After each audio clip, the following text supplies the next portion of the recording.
I'm glad to have two of my very close friends, colleagues, if I must say, Dr. Ayush and Dr. Shashikant. Dr. Ayush has been there with me since my days in Arjikar Medical College and then back in AIIMS. And Shashikant is always that smiling figure who I always tell is very special because of his smile.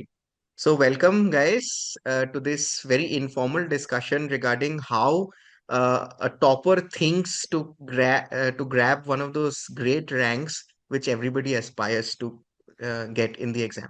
Thank you so much, sir. Thank you to Diginerve for this initiative. I really look forward to the session. I won't say much right now. I'll wait for the questions and probably we'll make sure the video or this is good for all our juniors. Okay, Ayush, I'll start with you. I know you since a very long time from your internship days back in Arjik or back in Kolkata, and then you got a very good rank in your NEET PG, followed by your INI. You joined in AIIMS. We had a discussion regarding you moving out of AIIMS and joining one of the most respected institutes in the country, that is Grant and JJ Group of institutions. What made you change your decision, stay back, and how has that decision affected your clinical judgment today and what you are today? Right. Uh, I would like to start this dating a little more back. I had joined IJMS Patna for my UG, and the first 7 days was not a very good experience. I didn't like the city, and I decided, and then I moved to Ajikar, Kolkata, where I had the fortune to meet you during my internship. And I decided back then that I won't be coming back to Patna ever again. I got a decent rank in INI. I got AIIMS Patna. I was that time partying in Kolkata, so I decided, okay, I'll go to AIIMS Patna because the NEET counselings were delayed. In AIIMS Patna, when I entered, it had a good atmosphere. The seniors were helpful. The consultants were very approachable. I was taught my first eversion of SAC or hydrocele operation in the first month only. I got to assist in laparotomies in the first month itself, and the hostel was good. The seniors were good, and it was then I got Grant Medical College in my NEET counseling. So I got it in my first, second, and third counselings. I kept delaying it because I was the decision, and that led to a lot of discussion with my seniors, faculties at Ajikar, with my friends, even Shashikant, many other people. And the always the discussion ended at the point that probably Mumbai would be offering better hands and better exposure, and probably that you won't be getting in Patna. But again, Patna was closer to Ranchi. My parents wanted me to stay back in Patna. I was not sure how the 3 years would unfold, but now I feel that was the best decision. 3 years have been amazing. It is a very structured residency at AIIMS Patna, is what I always say. It's not just about, and I remember Dr. Prashant Kumar Singh sir's professor words that surgery is about intra-op, post-op, and pre-op, not just about intra-op. And pre-op and post-op are the two things that you only learn during a good structured residency. I think that is why AIIMS Patna played a huge role. And it's not that we didn't get enough intra-op exposure. I think me and Shashikant, both of us have done n number of OTs together under you, and the atmosphere, the super specialty rotations which we got in the second year across all the 10 departments. That is also where I got to work under you in surgical oncology. I still remember that OT where I was doing that STS on the knee, and you were there helping me out, and I still talk about it as to how a good mentor can shape you. I think it's been a beautiful journey, and I never regret this decision. And all of that, whatever I learned there, has helped me in all my exams, and I'm sure will help me in future as well. Sashi, why did you just decide to stay back in AIIMS all along? And you'll be going to another INI. So you've been consistently in INIs, and we've been shuffling around here and there. First of all, I would like to extend my gratitude for inviting me today, boss. And for this question, I would, my MBBS getting a rank in AIIMS, that was quite a big deal for me because I was from Patna. And when I got AIIMS Patna in the first counseling, I still remember that uh, my biochemistry teacher at the time was there when we were providing documents. So when she asked me, "Ki, do you want to go for option one or two?" In INI, they ask you whether you want to stay as option one or you want to go for upgrade. I smiled and I said, "Ma'am, I want to choose option one." She looked at me and she said, "Beta, आपकी rank बहुत अच्छी है. You'll get AIIMS Bhubaneswar. Why are you choosing Patna?" I said, "Yeah, I am from Patna, ma'am. I am getting an AIIMS, and I feel like this will be my home for the next 5.5 years, and I feel like this will be the best place for me. Just not just to learn, but to grow as a person, staying close to my family and all." And those initial 5.5 years were the best decisions which, as an undergrad, I could have taken. And then when I appeared for PG, as you said, I actually got a better rank than INISS in NEET PG. So there were always what should be my choice of institute as per the best colleges through the NEET or the INISS. As previously mentioned by Dr. Ayush, that since I was from here, I was knowing the department. I had this access to this institute, or I had the access to faculties and my seniors in such a manner that, you know, surgical residency felt like I will be stepping into my, uh, if I would like to say, put it in terms like there was a house which was made and it was on the ground floor. Now I have to build it on the first floor. So I don't have to build it from the base again. I just have to build it up over it. So choosing AIIMS Patna, knowing the fact that there are very good surgeons over here, they will be always guiding me. We have beautiful seniors, beautiful residencies.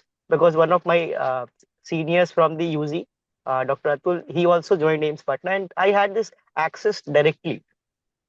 What is actually happening as what I will be doing as a surgical resident in AIIMS Patna. So coming back to INI was a great decision, I would say, because whatever has been said earlier is 100% true. Like so much of OTs, so much of academic exposure, and so much of super specialty rotation, seeing all those things which you even don't get to see at other places. Like I remember myself only. What is IPAC? And going into the first OT surgical log with you and doing IPAC, I was like, man, these are the things which we skip from the textbook. Like, I don't want to read. But when you step into the first day and you see IPAC being done, so you are amazed to see that. You are amazed to see the CRS. You are amazed to look at those beautiful procedures. So it is one of the best decisions of my life which I could have taken, because it has, evolved me as a person, not just a surgeon. And uh, fortunately, I'm again to join an INI. I feel like this is uh, fate, or what should I say? I am staying in the Central Institute, and I feel like this is a kind of a myth that people think Central institutes have less hands or less academic exposure, more of academic exposure, less hand. But I feel like since I have been in this institution for so much of long time, I think it's well structured. It helps you to grow by taking small steps at a time. It's not that I'll be leaping forward, like I enter into my residency and I'll be doing a hemicolectomy. It is structured. Like I said, in the first month, I'll be doing stitches, coming to evasion of sac, and then it is more structured, I feel like. So that's why I always say it is a very good way to put it down. Structured approach are more better. We all follow an Absolutely. algorithm. Absolutely. Yes, what? So that is basically the thing when it comes to surgical training, which I remember telling Ayush a very long time. It is all about knowing your subject. It is knowing about your domain of clinical work. It is basically about focusing on skill sets rather than just concentrating on the volumes. I've done 30 lab colis is something very vague. Right. So coming back to Ayush, you've been a very star player this season, and you've cleared all multiple high stakes examinations from your exit to your MRCS to your INISS, and of course we are expecting a very good rank from you in NEET-SS also. So everything in your first attempt, which means you're basically like an Adam Gilchrist in the crease. And what, according to you, is perhaps the adequate preparation? Because I remember my father telling me this always, that when your preparation is adequate, no matter what exam you sit, you will crack it. And that is the optimal preparation. If you like doing exams, giving exams, you will excel in anything. So, what do you want to say about this? Thank you so much. First of all, I would like to be more related to MS Dhoni because he's from my city, Ranchi. Okay. Nonetheless, I feel so the 3 years. it is very important for you to explore your residency program very, very properly. Those small, small things which happens when you kind of send an albumin for a chronic wound to make sure that you can do a good flap, and that comes in the NEET-SS exam yesterday, to a patient where you have to do a PT-INR before doing an ERCP to make sure there is no coagulopathy or uncorrected coagulopathy, to what is the first step when you see a bile leak patient, what is the first investigation do you send? All these things are there in the book, but when you do it in your residency, it's much better. And what I have done, I won't say that I've done something extraordinary. I have just focused on my basics and I've just taken every exam when it has come. I've not kept on delaying them because I feel, sir, no one is prepared 100% at any point of time. It is just about the etiquette preparation which you're talking about. And I think it just keeps on building. When like we had a very good endocrine exposure because of our MCH endocrine professor at AIIMS Patna, and we tend to read Sustain, we tend to read NCCN guidelines for thyroid, for breast, and those things. When we read that during that time, then we feel ki it's very difficult. But now when the questions come from it, it's much easier. Just building upon the basics. You first learn the anatomy, you learn the first 18 chapters of Willy, then you go up reading endocrine, then you read a little bit on GI, and in the end, obviously, when you're in your finals, you read about your super specialty, vascular surgery, CTVS, neurosurgery, and then also you tend to make friends. For example, I had Shashikant who taught me a lot of CTVS, and it came yesterday in the NEET, and probably I taught him a lot of GI. So I think it's more about a holistic learning approach, and whatever exam comes, they kind of tell basics only. It's the same thing. The same question on thoracic outlet obstruction was asked in MRCS Part A. It was asked in INI, and again it was asked in NEET. The same keloid thing is asked in INI, MRCS, and it's the same topics, the same set of questions, choledococele. Look, you just have to keep knowing your basics, keep reading properly, and then you would feel, okay, I know this, okay, I know this, and then you just crack the exams, is what I feel. It's very easy. It's not at all difficult. It just you have just need to have that good mindset that whatever I am studying, it might come of help someday or the other. Absolutely. So, what would be your message to students who generally compartmentalize exams? So, I mean, I remember telling you before your exams that you were thinking about DNB and getting worried about INI. So, I remember telling you that, see, I passed the exam. I gave three exams at one go, DNB, including the NEET-SS and also MRCS-B that time because of COVID and everything. So, it makes me very nostalgic to hear almost the same mindset from both of you basically. So what would you, I mean, since I have crossed the line, I have come into the other side of the table now. So I would want your viewpoints for students who actually get frustrated preparing for one exam. How do you want to structure your preparation so that you prepare with one intent and you are successful in every aspects of examination? So I just like to break it down into there are four main exams which a surgical resident is going to face. One is the end exams, that is the third year end finals. The second would be if they are planning to give an MRCS, probably part A or part B. Third would be an INISS, and fourth would be a NEET-SS. Three exams has the same syllabus, except for anatomy for MRCS part A and a little bit of basic sciences, which I think you can probably give in your first and second year when you're a little bit fresh. And I think anatomy is again important because they're the same thing which you'll read in the first few lines, first few pages of any proper textbook. So MRCS Part A, NEET SS, and the DNB theory exam as well. So all of them have the same syllabus. Just for the INI portion, you need to be very sure what you want to do, what specialty you want to specialize into. And I feel all of my seniors, I think there is an 80% to 90%, I think almost 90% strike rate of our seniors getting into INI. And we have seen them that they were very sure from the second year onwards that what do they want to do. If at least not what do they want to do, what they do not want to do. So people were sure that okay, we need to do plastic surgery, so they started watching plastic surgery videos in third year. I think it is doable. If you're sure about one specialty, you can start watching those videos along with reading for your MS finals, NEET SS, and then obviously there are bouncers, for example, CTVS question in NEET SS, which came yesterday for us. Over there, I feel friends who are preparing for CTVS or a good lecture on CTVS by any good faculty out there on the internet, it's good enough.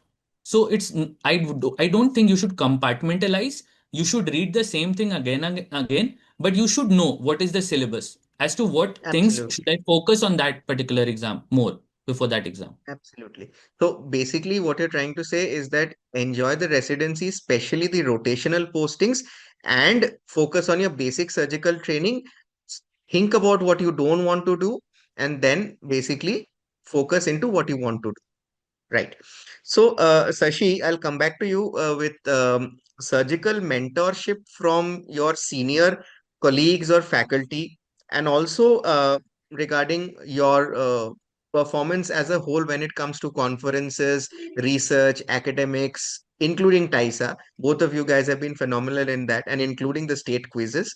So, how have both of you sort of grown with this? Because I've always seen you all as a team. I've never seen you as solo people, so I've always seen you as a team.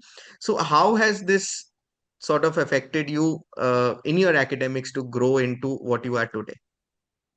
Uh, Thank you, sir, for this question. Actually, I feel like this question is actually meant for all budding young surgeons, because it's a mindset.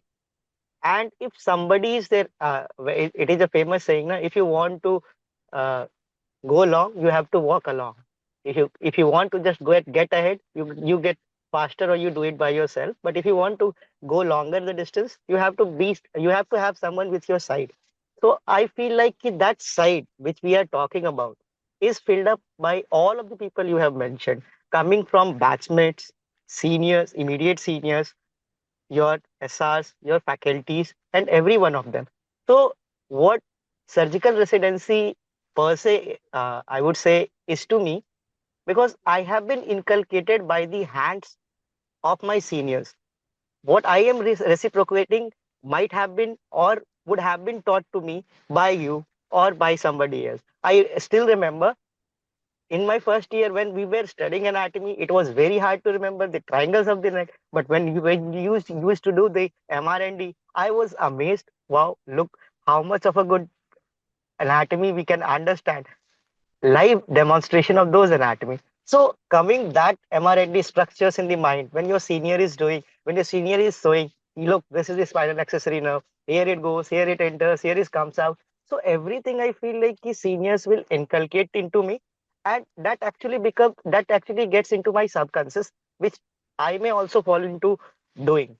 So this goes on, and the inculcancy from my seniors or my faculties.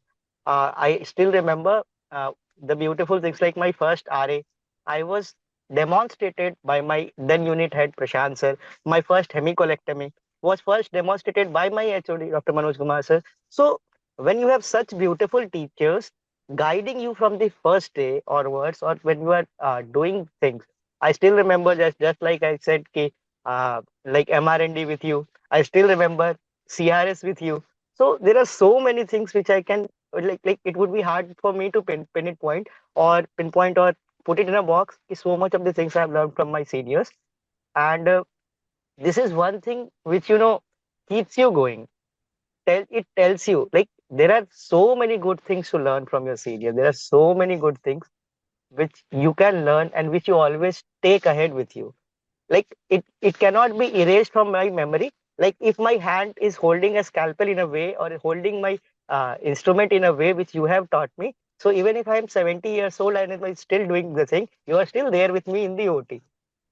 You are not, I'm not there alone, you are always there with me. So this is the kind of thing which I always feel proud about it. And I always say, like even if a knot is being taught to me, and that I used to do it in another way, I learned a beautiful way. So whenever I teach my juniors also, I'll say कि स्वप्तिक दा ने ये सिखाया था, and I feel like this is much better way to do it, and so that's why I adopted it.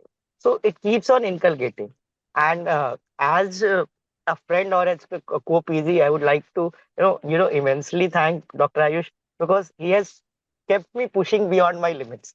Like it's not the surgical residency per se, coming to the TISAs and conferences and all, because he used to push me. He had this vision board where he used to write every other conference which was coming up. And whenever I used to visit the room, I was like, "Arey yaar, I'll have to go this. Well, so many conferences are lined up. I have to prepare the abstract. I have to prepare everything, and we'll be there for the TISAs also. I'll have to prepare it. Like I was very reluctant. I'll have to read everything. But he was like, no, no, Taisa, we have to go there. We have to get ourselves grilled. You have to study. So we used to sit together. We used to think back. Used to like look back, and that has, in the terms of surgical residency, you know, grown us together. Like we had this opportunity of ourselves to call trauma bros. I don't know why, because for the first time we actually met in together with trauma. So we formed a group called Trauma Bros, and we call ourselves. Everybody else also used to call us the same. Like you said, ki, you might not have seen us apart.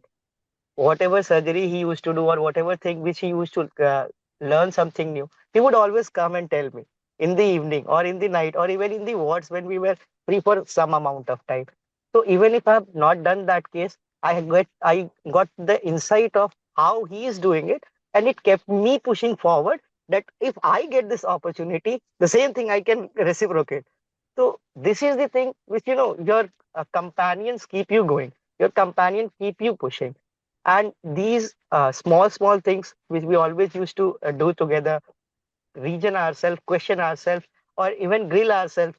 Like he's quoting a reference from Sabiston. I'm trying to put it to the back to the basic, like Bailey has said this. So that culminative effort would always surmount to, "Okay, let's get to the final boss." Like if I want to ask a question from surgical oncology, if we had a fight, we will text you or we will call you. "Hey, boss, we have a doubt. Just please let us know what should be done." So this was our way of doing it together, and I feel like those who have this opportunity, or privilege, I would say, not just a opportunity, it's a privilege to have a friend by Privilege. your side who who shares the Absolutely. vision which you also want to do. So that visionary approach is always there. So for me, it has Absolutely. always been Ayush. And So I and would and thank and him I and I'll forever. just add to it. I'll just add to it. I remember three important instances. Number one, it was my first possible resection and anastomosis. I was in my second year OT. We had a patient with gross ascites with obstruction with a Krukenberg tumor. I had no idea what to do. And I remember calling Shoptik Da from the OT. Dada, please come. I have no idea what to do. And he came. He just did something. He told me, Arey, it's very easy. Do an RA, resect this. I said, it's my first RA. It was almost second year. And I didn't have a senior back then to teach me an RA. And sir stood there, even Aishwarya sir had come. They stood there and they said, "Karo tum, karo." And then I actually did it, and that was my first RA. Didn't leak. The second instance is when we talk about mentors, is what Shashikant said, that we always had good mentors. Even today, when we face a doubt in endocrine surgery, we directly send it to Dr. Chandan sir, who is our endocrine faculty. So that is how it really helps. And when it comes to something like conferences, what basically happened is we manifested a lot of things together. So we went to the first ASI and we saw people standing on the stage and we said, "What is this?" Then we came to know about TISA and we knew that you were a TISA winner. I kept on telling him that Shoptik Da is a TISA winner, Shoptik Da is a DNB gold medalist. We need to do this, we need to do this. And then we know when we saw people going to Japan. So from that day onwards, it was like we need to go there. And we were actually able to do it. We went to a quiz, state quiz. We saw people qualifying, and we thought, who actually gets into these quizzes? Then we, retrospect, we went. Then we qualified the next quiz. We won the state quiz. Then we went to the nationals. So we always had that dream, sort of a manifestation that we need to go to this place. What do we need to go to this place? We need to do this thing, and then we need to go. For example, we had that Kolkata protest. It was a very bad phase. And we had our ISW in Malaysia. At that time, our entire focus was on the Calcutta protest, which we led together in AIIMS Patna as well, and you were also there, a big part, a huge part of it. But then the day it kind of ended, we were packing our bags and leaving for Malaysia. So I think the intent for a surgical resident should always be there to do dream big, to achieve big. And there are so many opportunities out there, so many conferences, so many seminars, so many events happening, and when you have good mentors who have already achieved it, when you see someone like Shoptik Da, when I see you and with so many things you have already achieved in such a short span of time, then you see, okay, this is kind of doable and we can actually try. Like, for example, I left my DNB exam because I was too much stressed because of a short gap between INI and NEET-SS, but at least I dreamt that I might be able to do it. You actually forced me, you kind of asked me to go and give my DNB. It was my conscious decision that I didn't go, but then still I have no regrets. At least I dreamt that, okay, I can actually pull this off. So that is why mentorship is hugely important in surgical residency, at least. Okay, thank you so much for that wonderful explanation for this. Another thing which I would want to ask you is that how would you, as you've spoken about mentorship, you've spoken about how structured residency helps you, but just for the sake of the other people who actually now look up to you because you have achieved something uh, which is phenomenal. Uh, for them, just if you could decode the differences between the NEET-SS and the INISS, and I would still again sort of just say here, one preparation serves it all, but you should, of course, know what you want to do. That's where INI is separate than NEET-SS. But how would you practice MCQs? How would you frame your basic knowledge, and how would you make it second nature? Right. So I'll just for all the juniors who have no idea about how it works. So there are two basic exams, INISS and NEET-SS. So INISS has got 80 questions. Out of that, 50 to 55 questions are the core specialty questions which you are going to choose. And they expect that you read the MCH books before you start your MCH residency. So that is where for GI surgery, Shackleton and Blumgard comes in. That for plastic surgery, I think Bronze there's one book, Grab Grab and Smith Smith. and Yeah, Nelly Grab Grabs Smith. and Ramesh. Smith is there. Then for surgical longevity is there. So these books they want you to read in your residency or in your preparation phase. And they actually ask questions from the latest trials. So for that, the preparation is definitely very different. For that, you need a good mentor who has actually qualified that exam, who has made videos, lectures on it, so that you know what is being asked. And for every AIIMS exam, they have a particular set of topics for from which they repeatedly ask those same questions because they do Yes. those surgeries more often. Then there are 30 questions. For those 30 questions, what both of our approach was that those 30 questions are from general surgery, trauma surgery, endocrine surgery, vascular surgery, a little bit of pedia surgery, and a little bit of neurosurgery, just the neurotrauma part. So what we did is during our I9 phase, we used to sit every day for 3 hours from 9 p.m. to 12 p.m. to 1 p.m. 1 a.m. And in those 3 to 4 hours, we used to study every day those general topics. And we didn't focus it only for INI, we focused it in a way that what if it is being also asked in the NEET.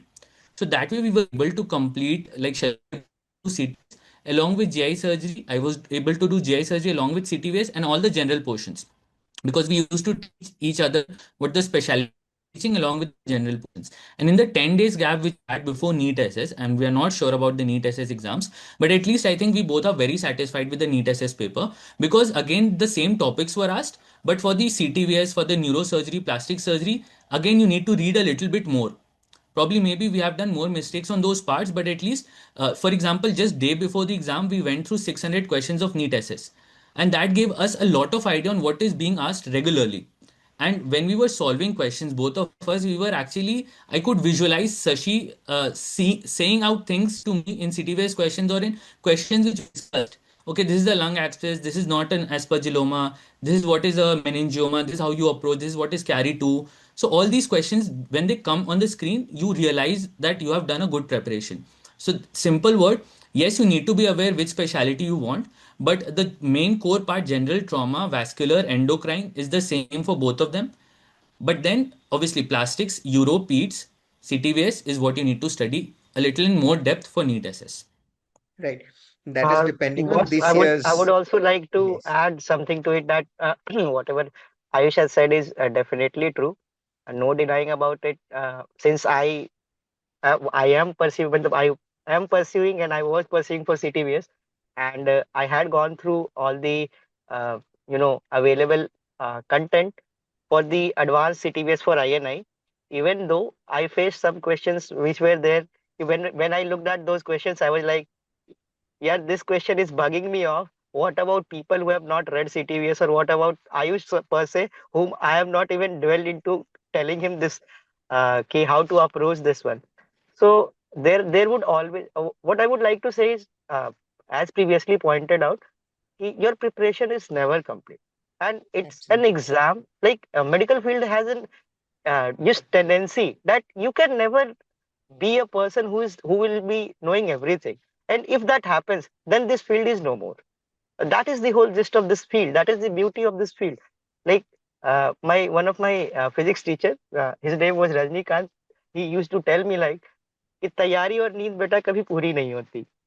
नींद का तो मुझे पता है, तैयारी आप देख लो.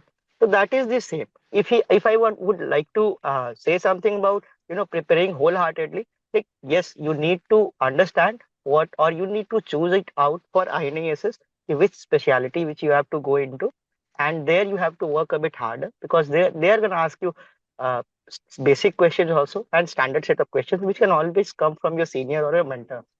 But considered for NEET-SS and general surgery part, you should try to focus and keep yourself grounded with the standard textbook of Bailey and Sabiston. That is the core, which will, with that basic core, will also help you out, even eliminate two or even at times answering the question, even if you are not knowing. Like the concept will come to you and it will tell you, okay, this is not going to happen. This is not how it was written. So that will frame it out to you. It will lay a framework, because that is the base of it. So having your basics clear is very important, and they follow the mantra of our Dr. Shouptik Basu, follow the 3 R's. That's what I would like to say. And that is always the true case. So this is all which I can add to it, because everything has been beautifully told by uh, Ayush earlier only.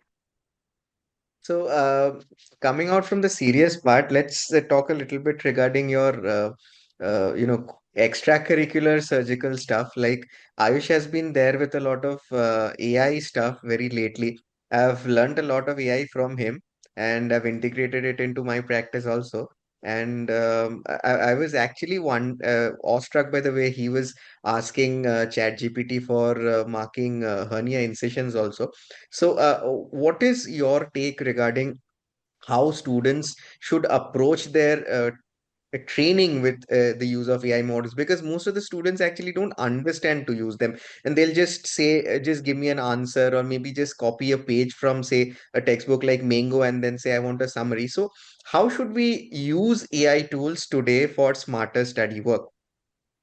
So I always say that AI, for example, ChatGPT, and I'll base my discussion around ChatGPT for that instance, is like a good intern who knows everything, who kind of is more knowledgeable than you, but he does not know how to do things unless you teach him how to do, or unless you ask him or instruct the right way.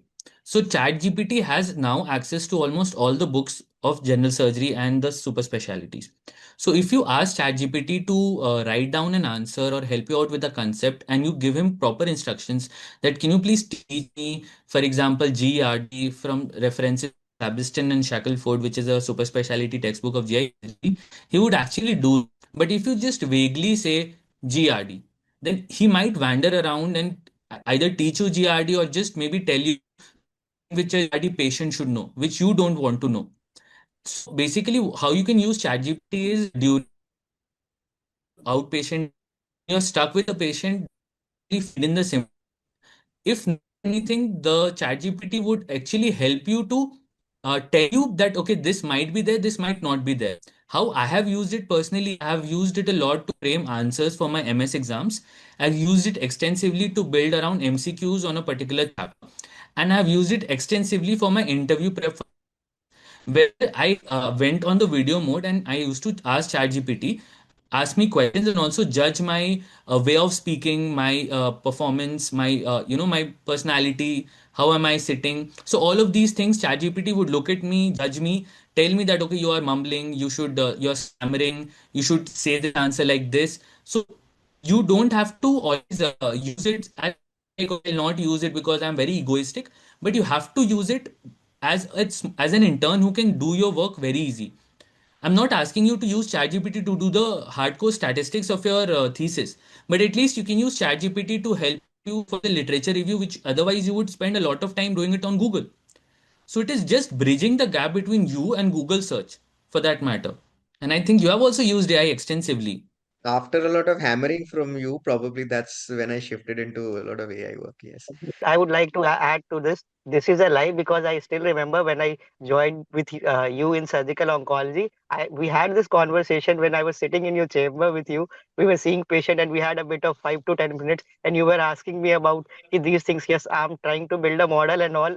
Like then also you were aware of the LLMs and all. So I feel like this is a lie if you tell that you are very new to this thing. And I would definitely say that yes, you have definitely grown up on it, and eventually you have come up with your own model that is astonishing to see that yes, this is how you should apply it. So I would, That is what it's not just about using that is AI. it. Shouptik actually used AI for his own thesis and made a model out of Yep. it. And being a Yep. medico, learning LLM, doing programming, that is phenomenal. Phenomenal. Like the research part, which people like we as medical students or we as medical professionals usually tend to leave it out. But taking the help from an AI or for any matter, ChatGPT or Gemini or whatever you use, there are so many platforms, good platforms out there. It will inculcate you not just to understand what actually you want to ask. Like the most of the problems which what we face as a general surgeon, like whenever we approach our biostats person, like the person will be a hardcore biostatistician. What I want to get from my study is I'm as a medico knowing, but the biostat person is unable to understand. He'll generate so many of the things that maybe not so much of importance to me, and I'll be wondering of everything has come. I'll put it down everything over there, and it doesn't make a sense at all. So understanding what you want to get from your study or from your research, and ChatGPT lets you guide around it. Like if you understand, like it has generated some things, but you want to tweak it. Like I want the comparison between not this and this group, but I want a wholesome comparison like between these two together and this one. So it will help you guide which test for you to select. It will help you understand why this test over this test. I'm not telling you let the GPT do that work also, but you should be able to understand and you are better oriented to it why this test was used and why, and for the matter of the sake, if I am able to reach my objective or my aim through these approaches. I would like to say that just biostatistics and medical biostatistics, those are a bit different, and GPT has kind of bridged more to it as a surgeon, I would say, because it has helped us to get to the answers what we actually want. So that is how I can put all of the And AI Dada, in I'll just very add short. the latest usage of Notebook LM, which I've been using. And what I do is basically I put the chapter on Notebook LM, or for example, say physiology of small intestine, and Notebook LM converts it into a nice podcast, which I can listen to before sleeping or while doing some gym or yoga or anything for that matter. So it's so easy now. Notebook LM is generating flashcards, questions, MCQs, and we have been using it extensively, and it's actually helpful. Absolutely. So now I would just want to ask you, how important is biostatistics for the exam? I know it's important for INI and MRCS. What about NEET? So I don't think there was any biostats question in NEET this time.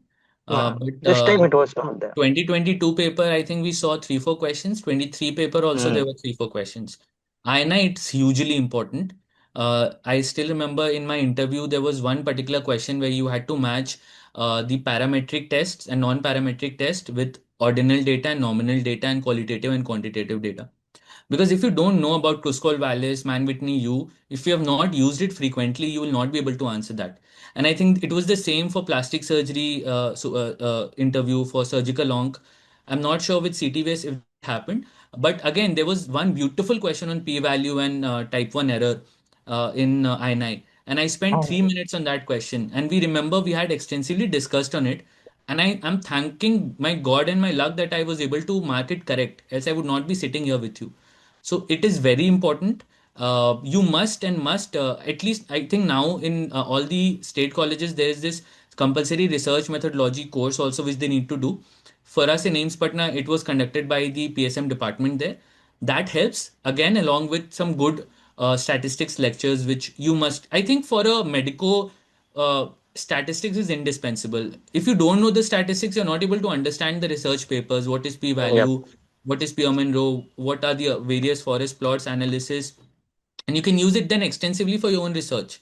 Exactly. I would also like to add that knowing these things will not only help you uh, do your own research, but also to understand it, it is just a research, not significant or a significant one, or on the evidence pyramid where it will land up. A good RCT, yes, it is over the top of the pyramid. A good systemic review is there. But if you know what has to be looked for in the RCT to be a good RCT, you will be definitely telling that this can be a bullshit, this can be a propaganda. by the pharma companies and all and everything. But if you are able to understand the basics of statistics, you will definitely be there to judge the paper or understand the paper. Yes, that is of clinical importance, and this can be done. This can be reciprocated, and that is the way we generate evidence.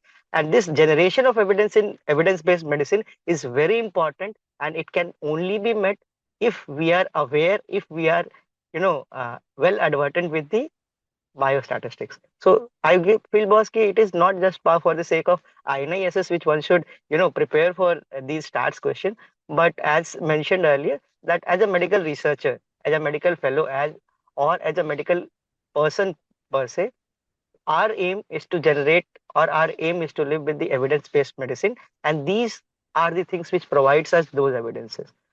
We are talking in terms of NCCN now for every oncological case.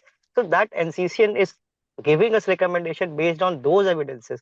So if I do a research which is completely bullshit, but for the matter of sake, for this conversation, let's say Dr. Ayush doesn't know medical statistics. He'll look at it and I'll frame it in such a manner that my research paper appears to him like it is a very good paper. But in the reality, it is not. So there comes what I'm right now telling, people will be knowing that this is a type 1 error in statistics. If a biased person would be sitting over here, they will understand this. So it is a blunder which could be there. So understanding it is a very keen thing to generate the evidence, and be at par with the Western worlds where they have their own evidence. I feel like we lag behind in our own evidence table. Like the strata of patients, or the geographical or the genetic profile which we carry might be a bit different, and the approaches like the what AI models which you are making, those will help us guide to individualize the approach of a patient. And and So in that may be more and in generated. some way, sir, I feel that there are so many PG residents out there who are doing their thesis. What if all the people start doing their thesis with good use of statistics, do some good RCTs, just a simple case control or a cohort or an observational study, but with some good, analysis, some good research questions and hypothesis. Imagine the number of research that would come out from just one academic session of every PG batch pass out. And I think, so, Dada, we talked about this, and I think, remember, your words was only there that in God we trust, everyone else must bring evidence. So that is how the world Absolutely. works. Yes, yes. Absolutely. Yes. So, I mean, we've come almost towards the end of our discussion, and I'd like you to now sort of hand over the baton to our subspecialty faculties in Diginerve, because you will no longer be under me, because Ayush will go into surgical gastroenterology and will probably be under the mentorship of our second chief editor, that is Dr. Sunil Shenvi, and Karan sir will take over for Shashikant. I hope to see you again in the Diginerve, under the Diginerve platform, with our faculty in your respective specialities. I believe you have some idea about it. So how would you sort of want to talk about Diginerve, and how should we go about? So I think it's an excellent initiative which Diginerve JP Group has taken. The primary reason being there is a lot of content out there, but it's very important that those content be put out by people who are who have done their residencies from the central institutes, if for the INI per se, if we talk about, or people who have actually gone through that ladder very recently, because then they kind of understand it very well. And having seen Yes. you and always motivated, and now see you as the chief editor, as surgical oncologist, I'm 100% sure that your lectures help everyone out there, because we have been mentored extremely and extensively by you. You have taught us what are the approaches, what is useful, and if now you can record those for all the masses of the PG residents out there, I think it is phenomenal.